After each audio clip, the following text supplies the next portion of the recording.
Good morning.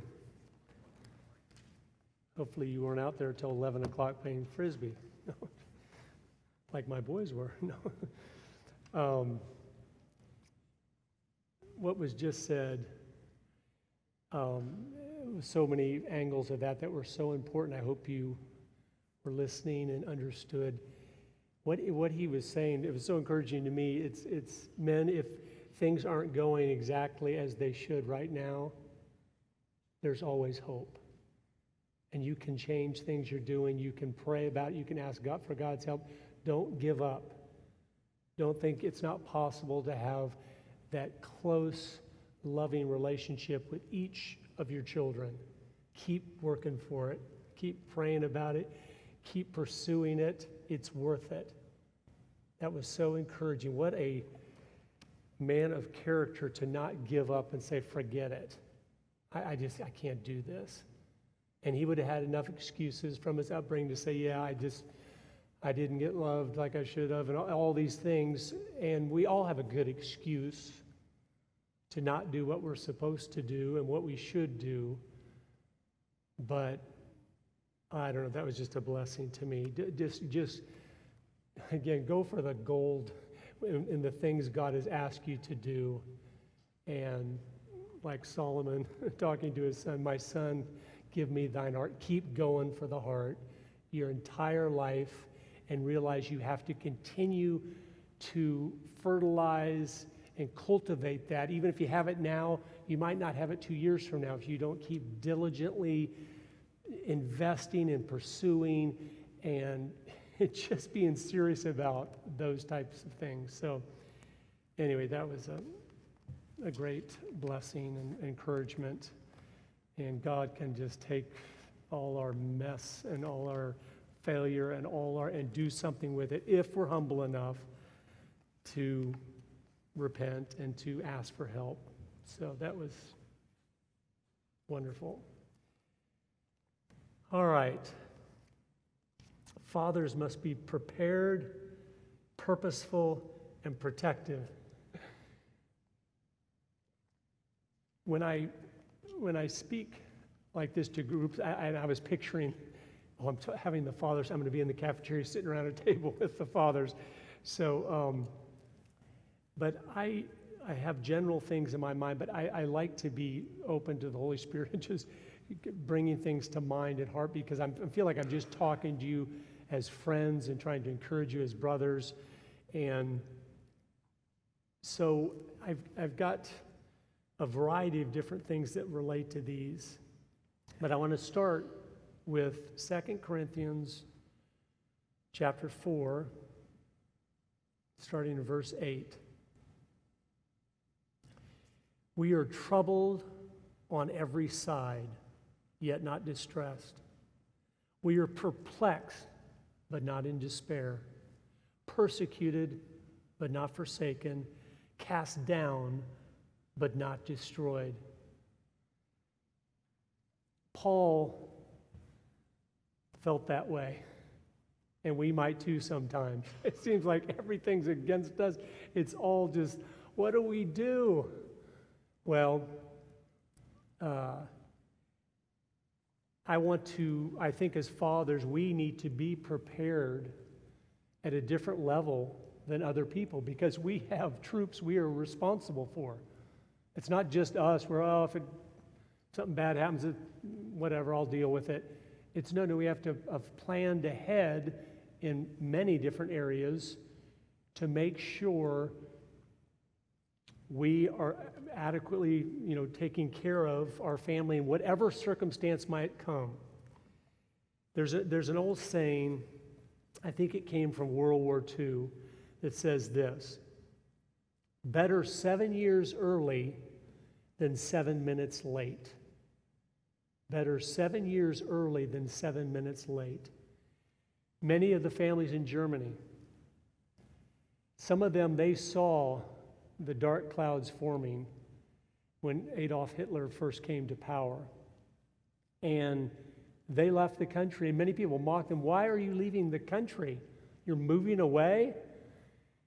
we don't feel comfortable with what's going on. And they were mocked, but they got out of there and came to America or immigrated somewhere else.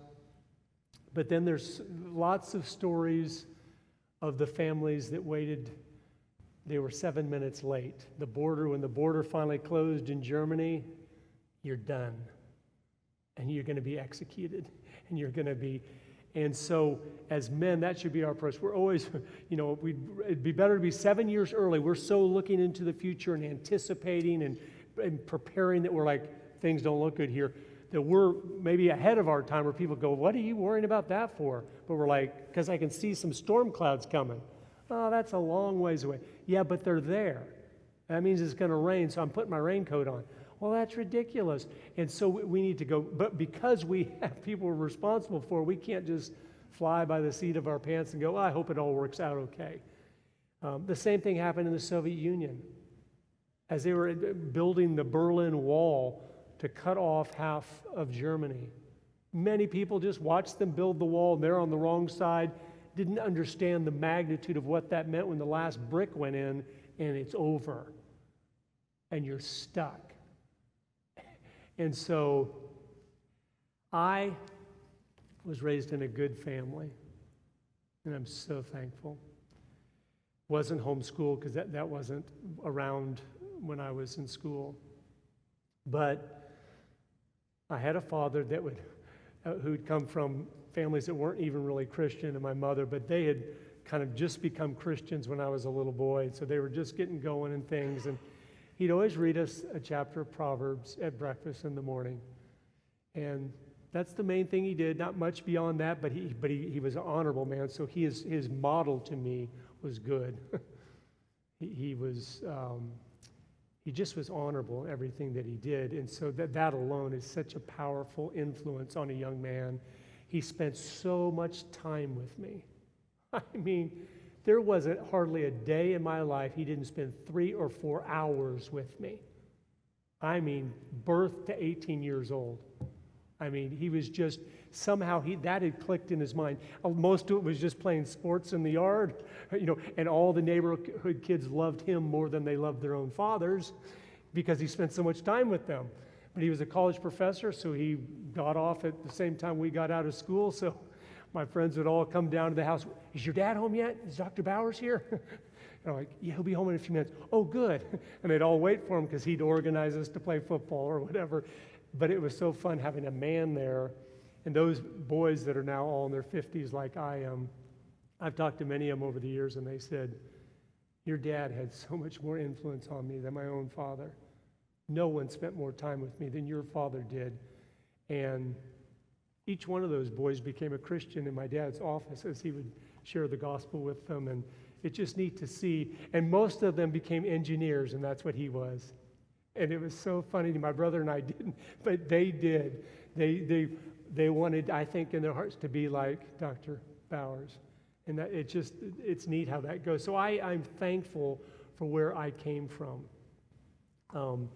But even as a young man, my parents were politically active. They were always trying to stand up for what is right. They'd have little meetings in their homes back in the early 60s before I was born, because my mother, in 1961, she was pregnant with my sister, and the doctor had told her, you can't get out of bed for the whole pregnancy. She'd already lost 4 children in a row, and they said, you're going to lose this one too. So she stayed in bed, but she used her time wisely. And one of the things that she did is she started reading books. And one of the books she read as she was trying to use her time wisely was a book called Masters of Deceit by J. Edgar Hoover. The movie you watched that I had made is called Masters of Deceit. I named it that same name to honor someone that tried to warn us. She read that book. It's by the founder and head of the FBI for 35 years. And he wrote a book in 1958 saying, if you Americans don't wake up, these masters of deceit, the communists, are going to take you over from within. He has a whole chapter on the church. He goes, we see them going into the seminaries. We see them going into the divinity schools. And he had a chapter on the schools and on Hollywood. All these things in 1958 saying, wake up. Well, no one hardly listened, but my mom did. It shook her up. She gave it to my dad. And I tell you this story to kind of know where I came from and how God has blessed me because of them. It's not me, it's them. And it's a really powerful story. So she told my dad, who was full-time in graduate school, getting a PhD in electrical engineering. He was full-time working for McDonnell Douglas in St. Louis, there where they lived. So he's a very busy man. And my mom says to him, Jim, you got to read this book. And he's like, I don't have time to read a book. And she said, you have to. So he took the time to read it. He couldn't believe it either. So they got strategic. And I think this is where some of my desire to influence it came from them, because they realized, wait a minute, we need to reach people with this message. So what my mom would do each day, she would read all the St. Louis newspapers and read the letters to the editor. And anytime a letter came in where she read it and she could tell those people are sharp, they get it, she realized we need to make a connection with them. They're like-minded. And so she'd call them up and say, would you set up a meeting in your home for this Thursday night, and my husband's going to come over, invite all your family and friends. My husband's going to come over and give a 3-hour or 2-hour lecture on communism. And they would do that one night a week, even though they were so busy, because they were concerned about what was happening. Well, my dad tells me this story. He came home one night, it was pouring down rain, he was exhausted from school and work, and he goes, right when I walked in the door, Mom said, I got a meeting set up for you tonight. And he was like, you could call and change it, cancel it, I am too tired to go. And my sweet mom, who's very persistent, she said, you need to go, you don't know who might be there. And he realized, yeah, you're probably right. So he went. He drove across St. Louis in the rain. He got to the meeting, and probably because of the rain, only a couple people had shown up. But he was faithful in the little things. And he gave his 2-hour lecture to these couple people that came. When he was done, one of the men came up to my dad and said, if half of what you said is true, we are in serious trouble. And my dad said, well, that's why I'm doing this, even though I'm so busy. Well, that man became very good friends with my father. He started borrowing all his books and everything he had read. And within a couple months, my dad said he knew far more than I did about this issue. And he came to my dad and said, Jim, I'm going to quit my job and write a book on this. And my dad said, don't get carried away. And he said, no, I've looked at my savings. I have enough savings to last 2 years. I'm going to do it. So he quit his job, a good job he had as editor of a national magazine, and he started researching. He finished his book January of 1964, but he couldn't get anybody to publish it because he'd never written a book before. So he self-published it. Now remember 1964 America, there's no credit cards. There's no internet. If you want to buy a copy of his book, you have to send him cash or check in the mail. And that book, out of his garage, in 8 months, in 1964, sold over 6 million copies. And when Ronald Reagan was elected president of the United States in 1980, he said, I would never have been elected president of the United States if John Stormer in 1964 had not written the book, None Dare Call It Treason, the book from the man that came to my dad's meeting. That's the family I came from, and God put me in purposefully. And I tell you all that to tell you this. So my parents, when I was a boy, were educating me on communism and all the different worldviews, so I would understand the times. We spent 27 summers growing up at Summit Ministries in Manitou Springs with Dr. David Noble. I don't know if you're familiar. They have an Understanding the Times curriculum, which he started in 1962. Dr. Noble noticed in 1962, we're losing all our kids when they go to college. So he starts this youth camp. It's a 2-week intensive training to teach kids a Christian worldview, why we believe the things we do. And he teaches you all the other worldviews so you know when someone is talking to you where they are coming from. But his main focus was Marxist-Leninism, because he saw that as a threat too. So when I'm 10 years old, the book I read to you the other day, You Can Trust the Communists, I was reading books like that.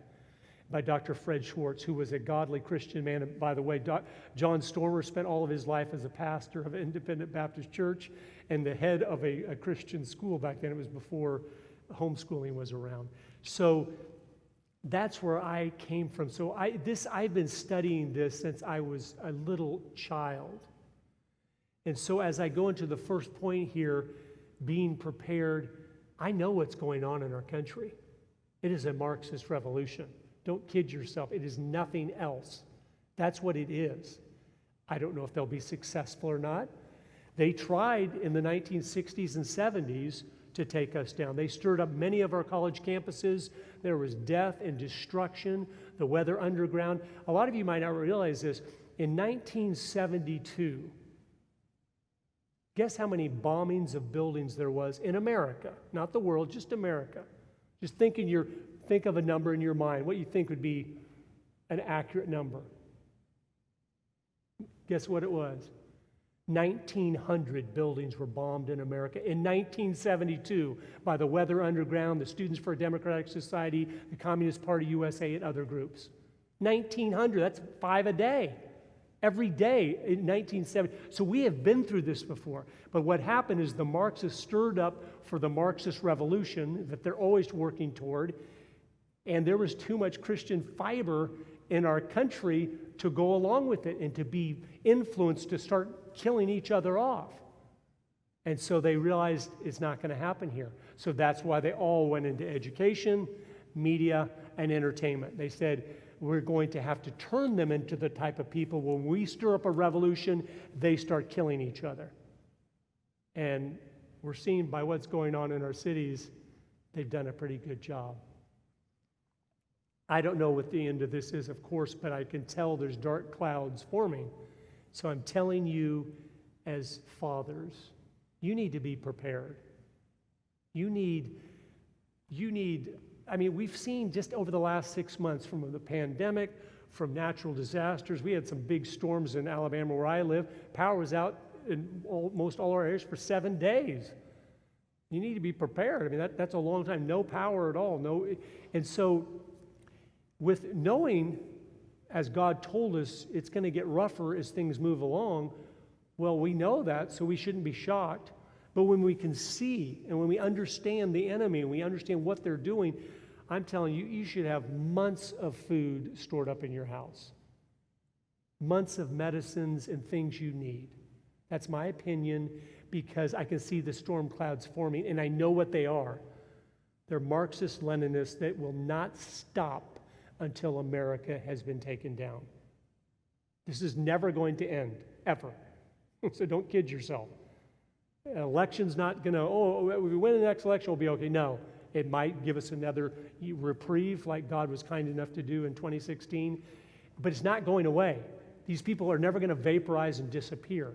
They are there. They are intent on doing what they came to do 100 years ago. And so I'm just telling you that because, again, a father needs to be prepared. You don't want to be caught off guard. What's nice about being prepared is if they maybe this time intentionally let a virus go. The red Chinese have many viruses, smallpoxes that have been genetically modified that it would take, it's a 90% kill rate.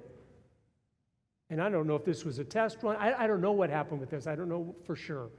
But I'm telling you, it could have been something going around that 90% die. And you want to be where you're prepared, where your family could stay in your house for 2 months if you had to. And be safe and be prayerful. God, what do you want us to do? It gives you time when you're prepared. When you're not prepared, you're forced into just reacting. And we're not supposed to be doing that as Christians. We're supposed to be thoughtful, purposeful, prayerful. And so again, that's just my opinion of that. And I'm not trying to be alarmist. I'm just telling you, I've been studying this my whole life. I know who these people are. I've read all their literature from Marx forward, and they are so committed, it's not even funny. Oh, I wish I'd have brought a letter I have from a communist, and to see their level of commitment is so far off the charts, it blows your mind. It's satanic, of course. But anyway, we need to be prepared. And there's so many levels of that. Just think through that reality. of people amongst you now that have captured so many of the young, and their heart is set on revolution. You just, again, that means being prepared, like the Second Amendment and all those type of things. It does, because we are commanded as fathers to protect our wife and children. We are commanded to love our neighbor, protect innocence. And so we have to be prepared. And I know that almost sounds like crazy talk, but I promise you it's not. God might have mercy and push it out further, which he can do, and I'm praying that he does. But I just want you to know, the pendulum in history, if you study history, which is so important to do, you see it's always swinging. And it always goes one way, and then it goes back the other. And America was the exception to that. America was so kind, he allowed us to slide over here and almost stop the pendulum in a way where it was hardly moving for 200 years or so. But it's on its way back because we neglected to raise our children to love and fear God. We gave them over to people that hate God, hate everything about what we stand for, and so we are reaping what we have sown. And so I encourage you just to be prepared, to have a plan B, C, and D. Anyone that's thoughtful should have that, because life does not go as planned. It has appeared to for so long in America because we have been so blessed. But I'm telling you now, whenever it comes back and they get the House and the Senate and the presidency, you're going to see change like you could not comprehend. They're not playing games anymore. They're not pretending to be patriotic. They hate this country. They always have, but they used to have to pretend that it was important to them. They no longer do, because they've raised the children to hate our country. So now they know we're in the majority. Let's tear the monuments down. Let's tear this place down. And they have so many people with them this time. So be prepared. Be purposeful. Like I talked about the first day, and hopefully you were here. If not, I think they have the audio or DVDs available. I talked about the hand that rocks the cradle rules the world. And I'm glad it's that way, because in God creating the universe to work that way, where's all the power then? In the family, because they're the one that's rocking the cradle. Governments can do whatever they want. If you're raising the next generation, you are in total control, and you will rule in the future, because children are the future. And that's like why, as you were saying, introducing me, we got to get our kids. I love young people.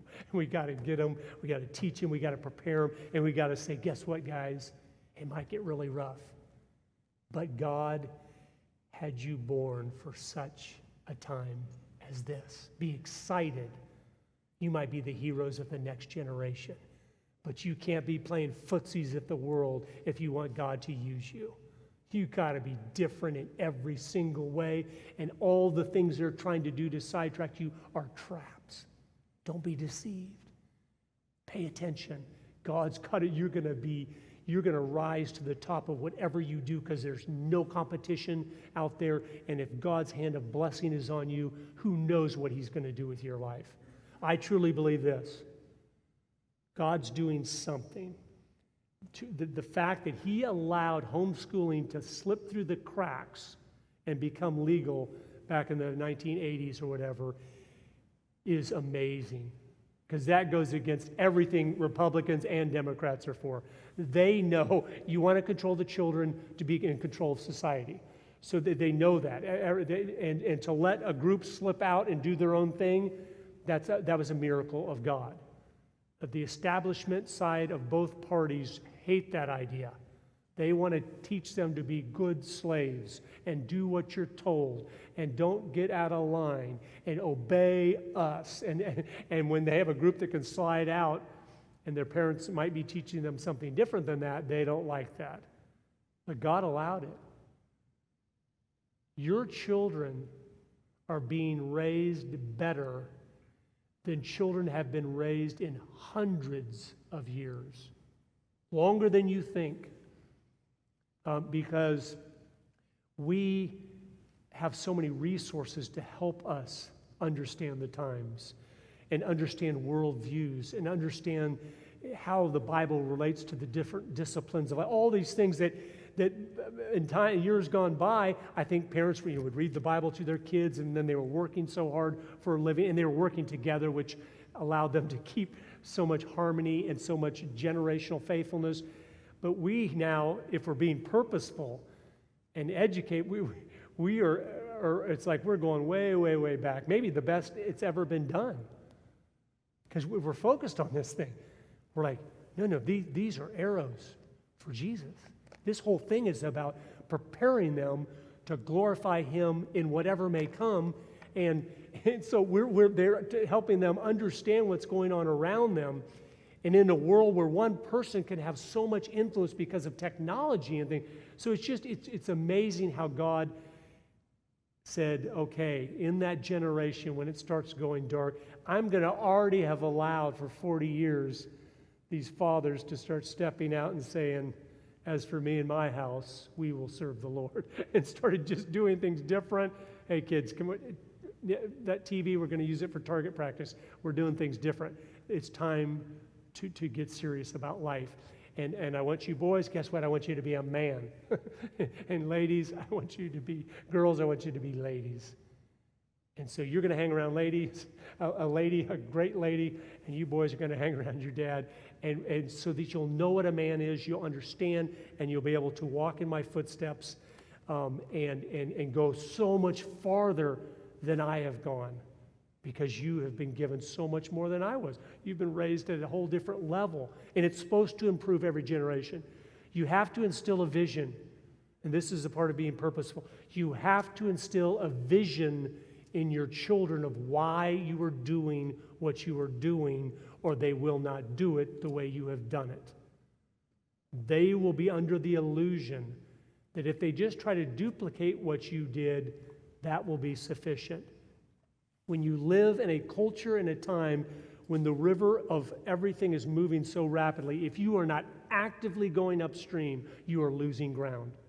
I've seen it in so many families of my good friends I grew up with. We went to the same church. We did the same things together. And then I moved away, so I'd only get to see them every 5-10 years when I came back. And I see the train wreck their whole life has been now. I mean, and it's so sad, and they recognize it. But during the time when they were doing things differently, I would say, hey, why are your kids in the Christian school or whatever? And they'd say, well, we went to Christian school, Chris. I said, I know, but homeschooling's available now, and I think, you got to consider that.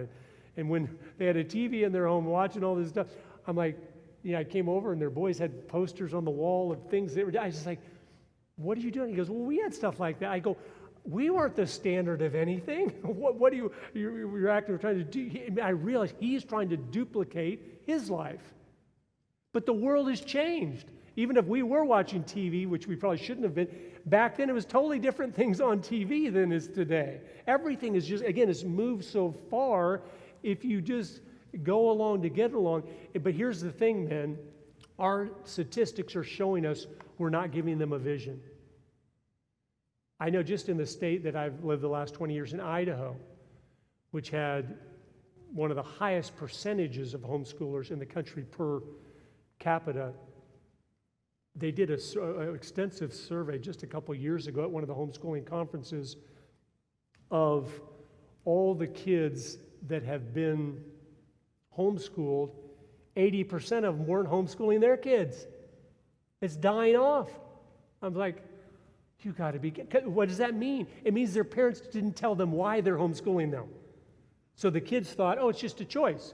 My parents chose to homeschool. I'm going to choose to put them in the government schools or the private school, or whatever. And they didn't realize, no, this is strategic. This is purposeful. There's a reason why we're doing this. It's not, well, it's just convenient or easy or, no. And so instill a vision by letting them know what you're doing so they will want to do it that way. But then always telling them, boys, girls, you've got to do a better job than Mommy and I. You've got to do a better job. To much is given, much is expected. We're doing the best we can from where we came from, but you can go so much further.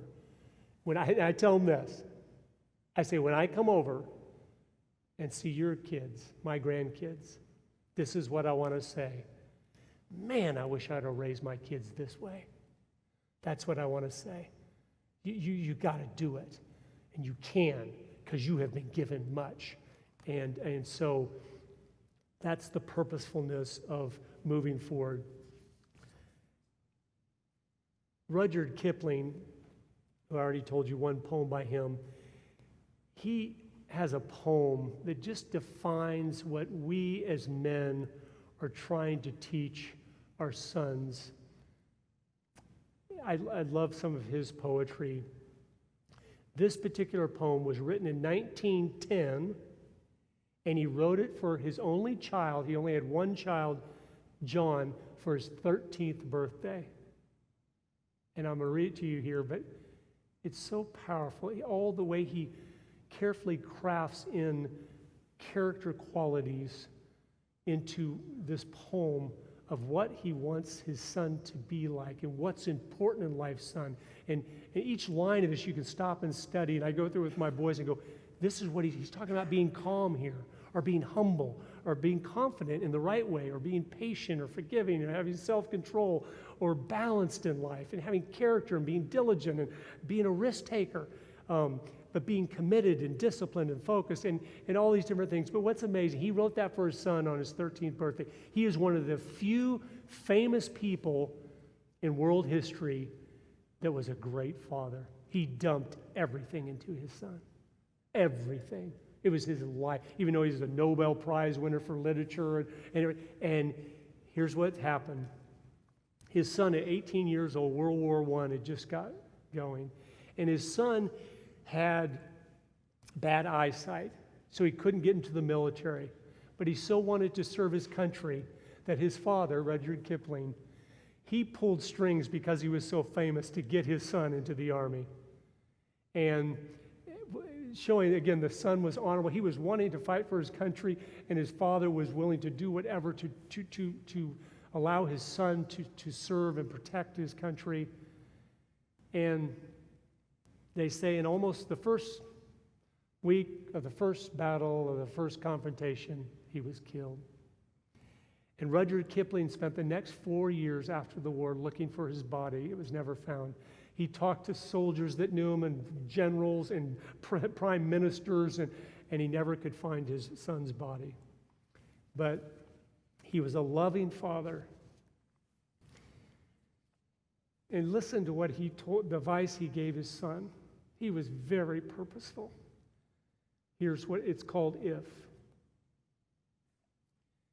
If you can keep your head when all about you are losing theirs and blaming it on you, if you can trust yourself when all men doubt you, but make allowance for their doubting too, if you can wait and not be tired by waiting, or be lied about and don't deal in lies, or be hated and don't give way to hating, and yet don't look too good nor talk too wise, if you can dream and not make dreams your master, if you can think and not make thoughts your aim, if you can meet with triumph and disaster and treat those two impostors just the same, if you can bear to hear the truth you've spoken, twisted by knaves to make a trap for fools, or watch the things you gave your life to broken and stoop and build them up with worn-out tools, if you can make one heap of all your winnings and lose it on one turn of pitch and toss, and risk it on one turn of pitch and toss, and lose and start again at your beginnings, and never breathe a word about your loss. If you can force your heart and nerve and sinew to serve your turn long after they are gone, and so hold on when there is nothing in you, except the will which says to them, hold on. If you can talk with crowds and keep your virtue, or walk with kings, nor lose the common touch, if neither foes nor loving friends can hurt you, if all men count with you, but none too much, if you can fill the unforgiving minute with 60 seconds worth of distance run, yours is the earth and everything that's in it, and which is more, you'll be a man, my son.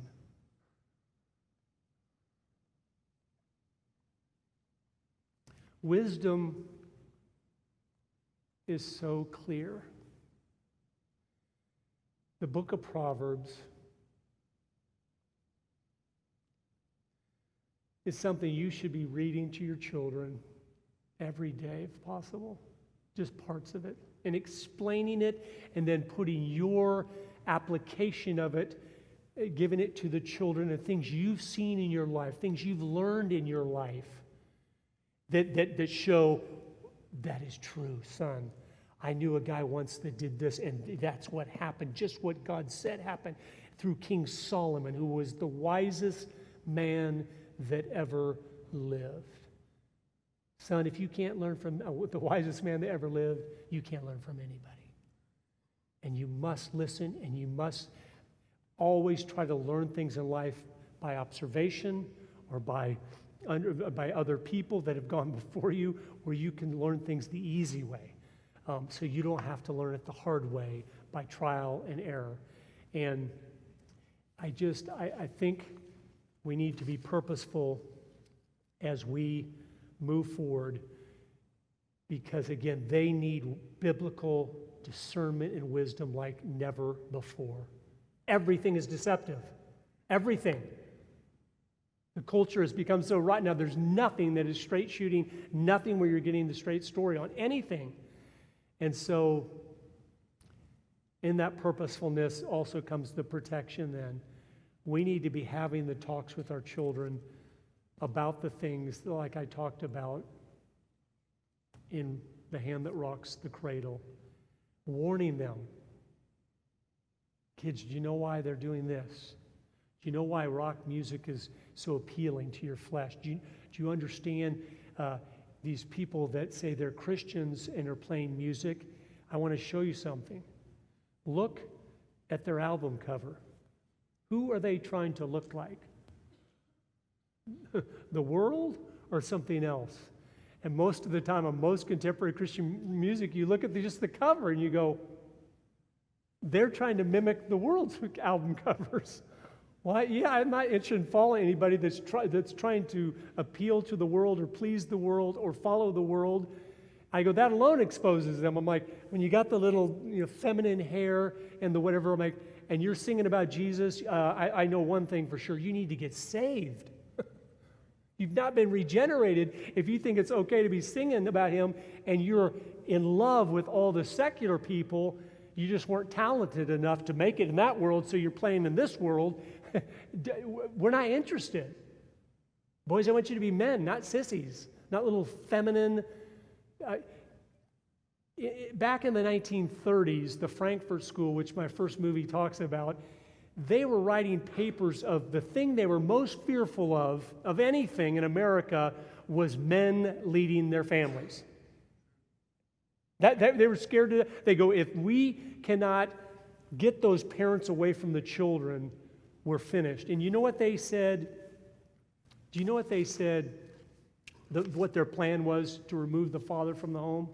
In the 1930s, they said, we are going to work toward creating such a culture of sport that men will be so sidetracked with fictitious battles on the gridiron, they won't notice when we steal their children. That's how purposeful they are. That's 90 years ago. We got to build sport athletic things up because they know man likes competition. And they knew if a man is using his energies on competitions that other people are doing, then all his drive that God gave him is never going to turn on them and come after them. They were scared to death. of a father. But when the father's busy doing this, and then they said to get the mother away from those children, we have got to create enough inflation where she has to work whether she wants to or not. We have an enemy that is very, very purposeful. And we need to be purposeful too. We need to be prepared, purposeful, and protective. I'm going to end with Psalm 91. But here's what's wonderful. No matter what's going on in the entire world, if we are trying to serve the Lord and love Him and follow Him and raise our family to do this, this is what He says.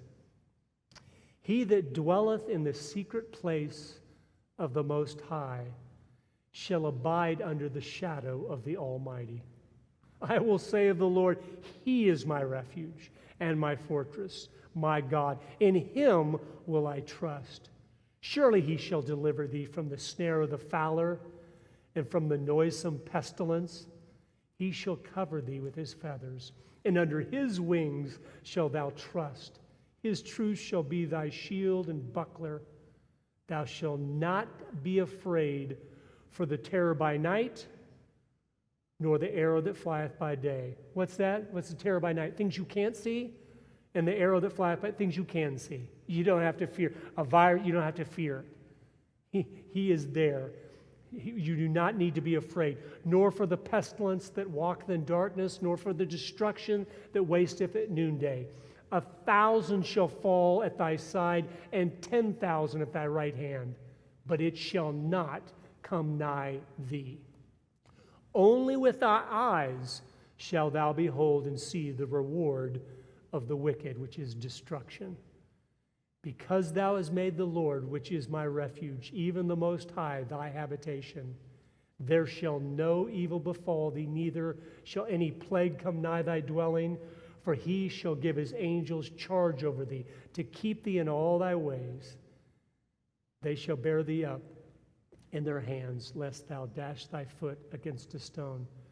Thou shalt tread upon the lion and adder, the young lion and the dragon shall thou trample under feet. And then it says this, and then this is God talking about David. Okay? I personally don't believe, as I've studied this is not for all Christians. This is for those who are putting,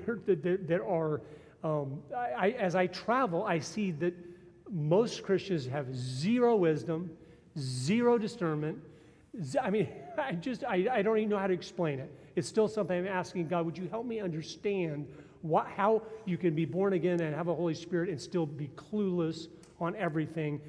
And I don't think they're all lost. I mean, because you see little things here and there, but there's just a dearth of things. And they're all reaping consequences because they're not, trusting in the Lord. But here's what God says. Because He has set His love upon me, therefore will I deliver him. I will set him on high because he hath known my name. He shall call upon me and I will answer him. I will be with him in trouble. I will deliver him and honor him. With long life will I satisfy him and show him my salvation. We want to be men like King David, men after God's own heart.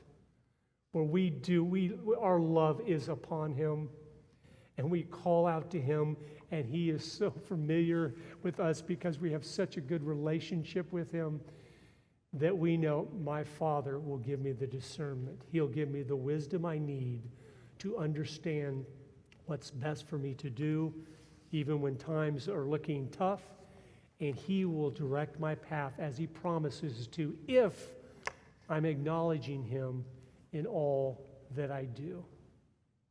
You can do it, men, because he is with you.